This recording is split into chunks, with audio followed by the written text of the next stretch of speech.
If you stop the average person on the street and you ask them, what is art? What you might hear in response is something having to do with paintbrushes or maybe canvases or museums.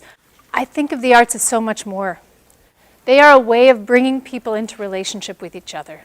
The open symbolic communication, the emotional communication that is the arts, that is what can bring us together across our differences of culture, of class, of age, of generation, of ability, all of those things. Art therapy is an integrative mental health and human services profession that enriches the lives of individuals, families, and communities through active art making, creative process, applied psychology, and human experience. Art therapy is not something you have to be good at, and it doesn't have to be expensive. Art therapists are professional clinicians who work with people from all walks of life. In order to become an art therapist, one must obtain a minimum of a master's degree. The license requires graduate-level coursework that includes training in the creative process, psychological development, group therapy, psychodiagnostics, and much more. But all that stuff is a bunch of stuff that I don't know about, and it's frankly kind of boring. So the real question lies in the therapeutic practice itself. What the heck is it? Creating has been around for thousands of years. You can think of the earliest masterpieces being the ones made by cavemen in caves. More recently, however, art has been used as a medical tool, and there are endless examples of it being more beneficial than prescriptions or drugs. First of all, there's the distraction aspect. Some types of art forms require concentration and mindfulness. Being precise and attentive and giving the project the attention it requires can potentially distract the patient from pain, distress, and trauma for a certain amount of time. Delaying a negative behavior becomes instrumental in keeping someone safe and secure during the recovery process.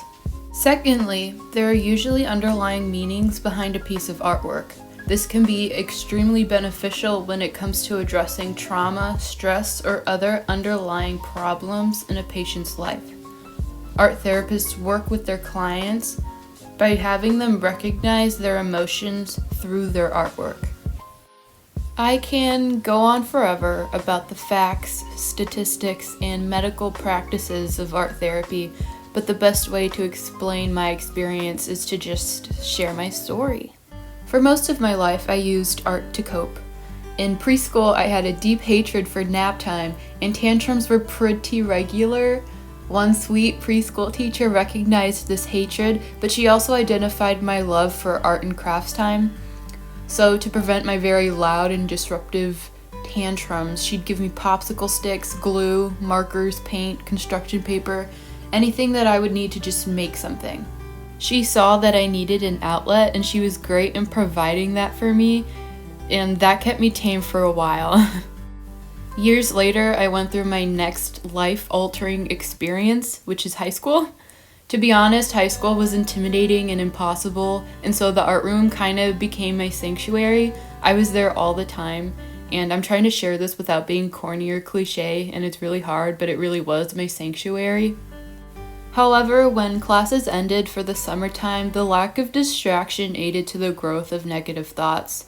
Mental illness from that point on took priority in my life. It was the summer after freshman year that I was officially diagnosed with anorexia nervosa, an eating disorder. The disease took a lot of things away from me: my happiness, contentment, self-esteem, my ability to draw and paint. By the time school started again, I was deep into the disorder / addiction / whatever you want to call it. It got to a point where I was sent to a treatment center 4 states away from where I live. Shout out to my treatment babes. This is where I was formally introduced to art therapy. The rigorous treatment process included things like DBT, IBT, yoga, therapy, obviously, dietary, education, etc. But my favorite approach to the recovery process was art therapy. For the first time, I realized the thing that I've spent so much time and energy doing and creating my entire life could now be used to help me heal. I remember feeling utterly amazed almost too good to be true. Now, the two most important things in my earthly life, my recovery and my art, were able to come together and, if anything, aid each other. That's also the first time I ever had a solid dream career. I remember telling some of the friends I met in treatment that one day I'd grow up, get my degree as an art therapist, come back, work at the same treatment facility, and earn back all the money my parents had to invest into my health. An instrumental part of the treatment process was art therapy. At the time, I used it to communicate with my therapists. Later, when I finally got discharged and got back home, I used it as a coping mechanism. And still today, when I get stressed out or worried, beginning some obsessive, detail-oriented painting is a definite go-to. So you don't need an art therapist to create art as a means of de-stressing and avoiding negative behaviors. Coping strategies are vital to the recovery process of any disease, addiction, or struggle. Art just so happened to be mine. I hope you enjoyed this and at least got something out of it. I do plan on becoming an art therapist when I grow up, so that treatment center better watch out.